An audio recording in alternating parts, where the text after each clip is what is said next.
여러분 안녕하십니까? 검찰에서 수사권을 떼내는 법안을 4월 국회에서 처리하자는 안건을 놓고 진행된 민주당 의원총회.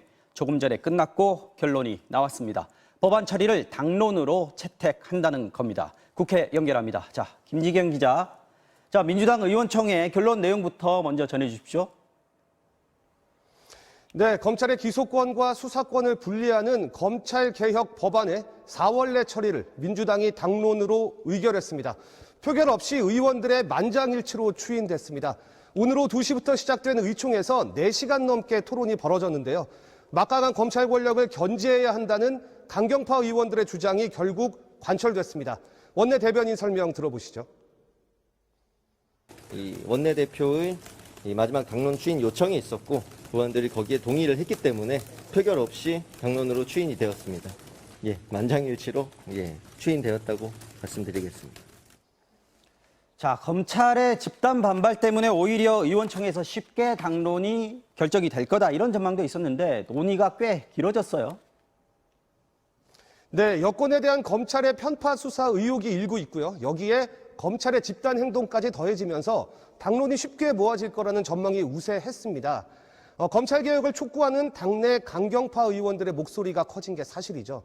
이를 반영하듯 윤호중 공동비대위원장은 일단 검찰개혁 추진이 시급하다고 밝혔습니다. 발언 들어보시죠. 70년 됐습니다. 수사권과 기소권을 모두 독점하면서 사실상 견제 없는 그런 권력을 향유해왔다.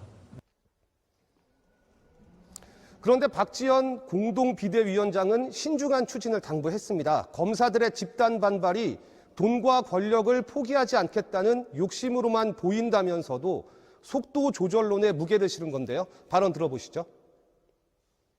정의당이 공식적으로 반대했고 당 내에도 다양한 의견이 많습니다. 검찰 개혁 분명히 해야 하지만 방법과 시기는 충분히 더 논의해야 합니다.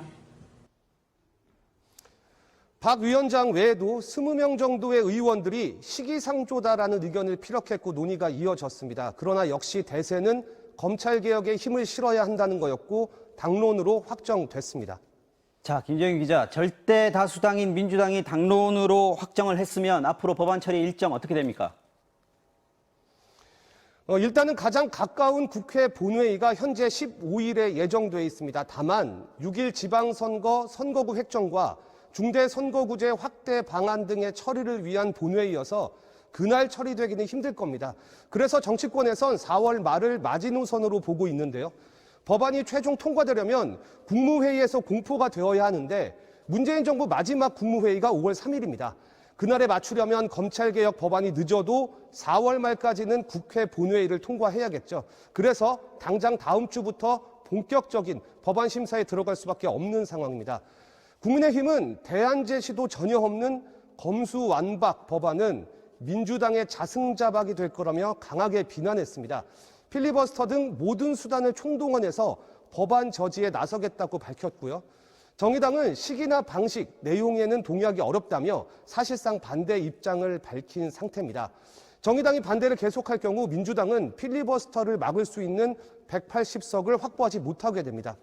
국회에선 다시 한번 여야의 대치가 확실시되고 있습니다. 지금까지 국회에서 MBC 뉴스 김재경입니다.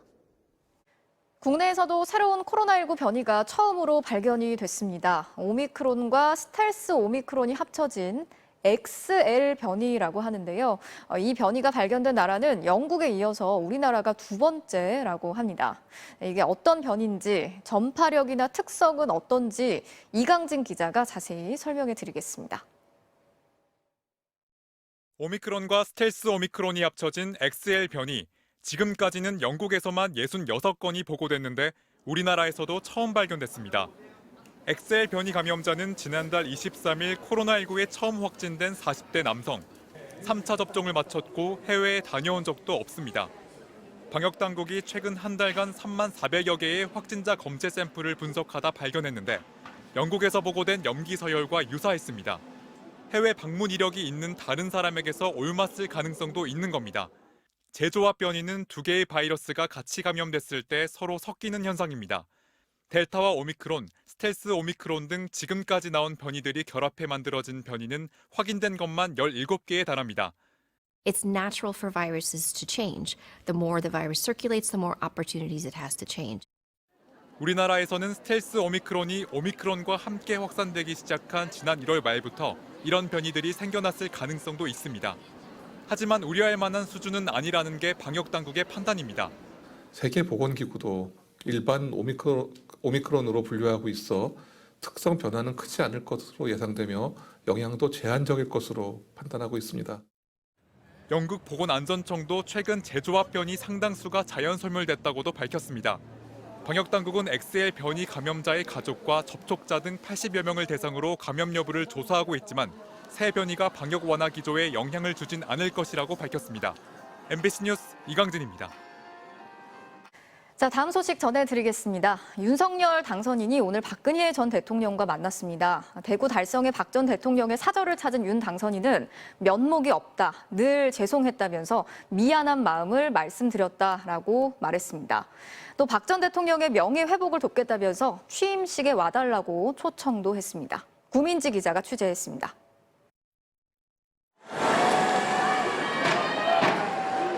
대구 경북 지역을 이틀째 순회 중인 윤석열 당선인이 오늘 오후 박근혜 전 대통령의 대구 달성 사저를 찾았습니다. 양측의 측근 한 명씩을 배석시킨 가운데 마주한 두 사람은 웃음을 띤 얼굴로 50여 분간 비공개로 대화를 나눴습니다. 윤 당선인은 국정농단 사건 수사팀장을 맡아 박 전 대통령을 수사했던 데 대해 면목이 없고 늘 죄송했다고 말했고 박 전 대통령은 담담히 듣기만 한 것으로 전해졌습니다. 아무래도 그 지나간 과거가 있지 않습니까? 어떤 이제 인간적인 안타까움과 또 마음속으로 갖고 있는 이제 또 미안한 마음 그런 것도 말씀드렸고. 이어 박 전 대통령의 굉장히 좋은 정책이나 업적이 있는데 알려지지 못한 부분이 아쉽다며 잘 알려 명예회복을 할 수 있게 하겠다고 약속했습니다. 박 전 대통령께서 하시던 일에 대한 정책에 대한 그 계승도 하고 또 널리 홍보도 해서 박근혜 대통령께서 이 제대로 알려주고 명예를 회복할 수 있도록 하시겠다.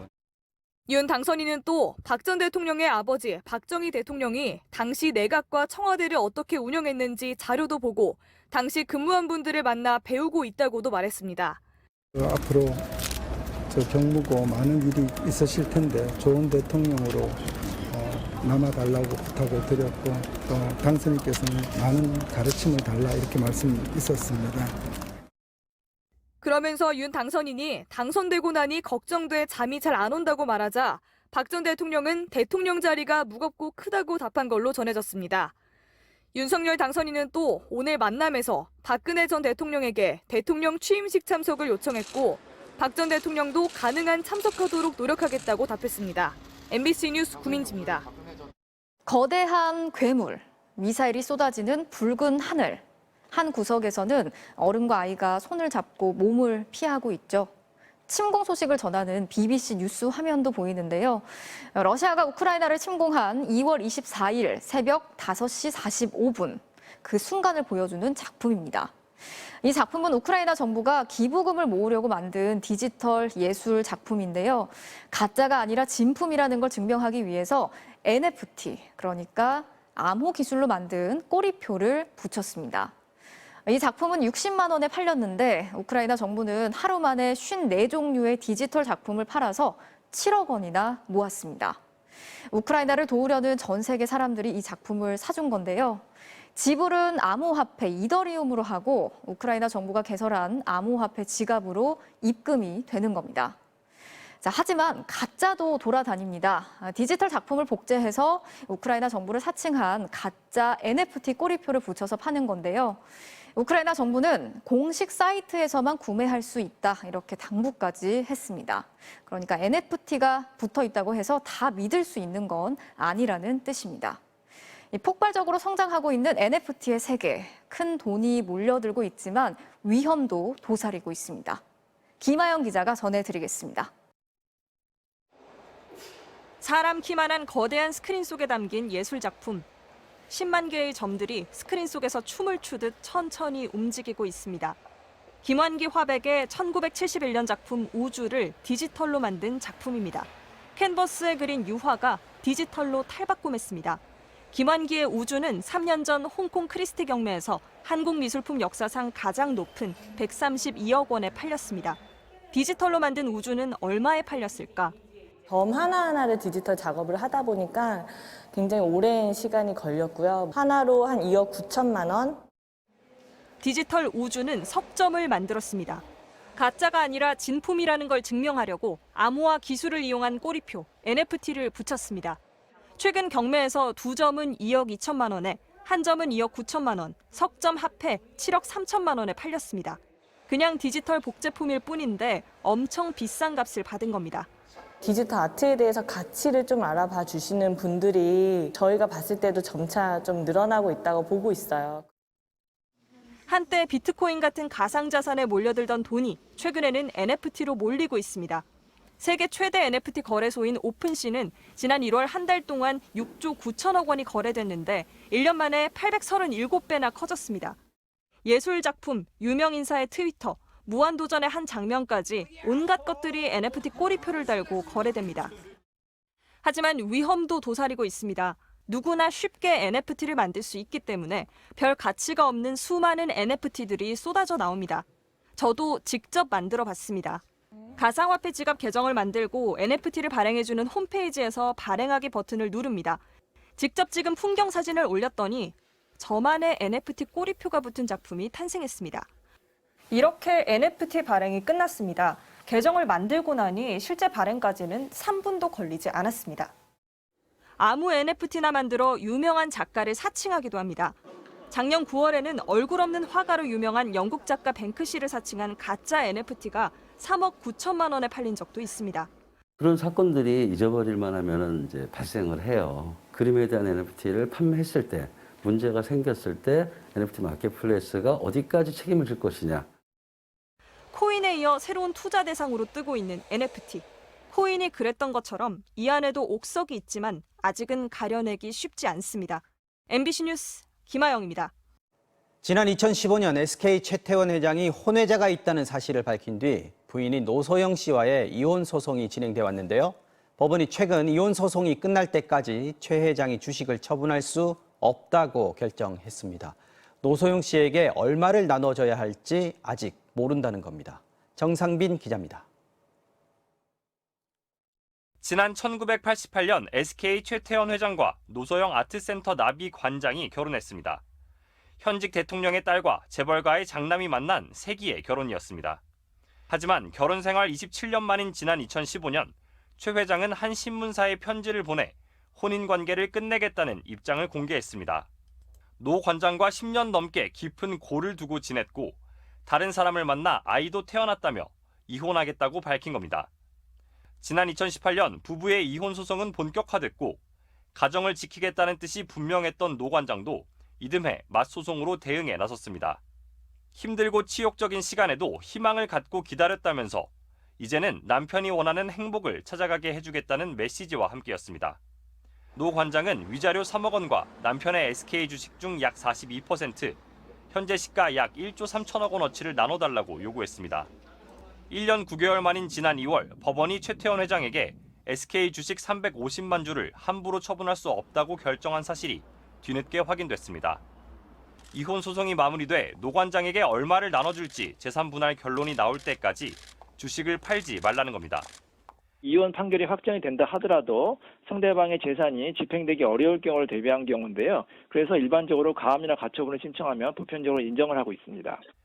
다만 법원은 노 관장이 신청한 650만 주 전부가 아니라 일부인 350만 주만 처분하지 못하도록 인용했고 노 관장은 현재 항고한 상태입니다.